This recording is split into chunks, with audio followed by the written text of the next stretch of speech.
মাগো, আমায় ছুটি দিতে বল। সকাল থেকে পড়ছে যে মেলা, এখন আমি তোমার ঘরে বসে করব শুধু পড়া পড়া খেলা।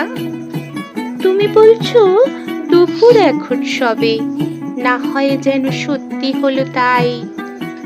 একদিনও কি দুপুর বেলা হলে বিকেল হলো মনে করতে নাই? আমি তো বেশ ভাবতে পারি মনে, সূর্যে ডুবে গেছে মাঠের শেষে, বাগদি বুড়ি চুপড়ি ভরে নিয়ে শাক তুলছে পুকুর ধারে এসে।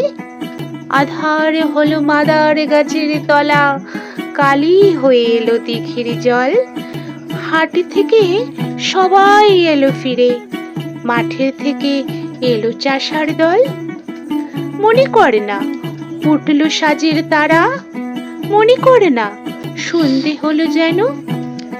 রাতের বেলা দুপুর যদি হয়, দুপুর বেলা রাত হবে না কেন?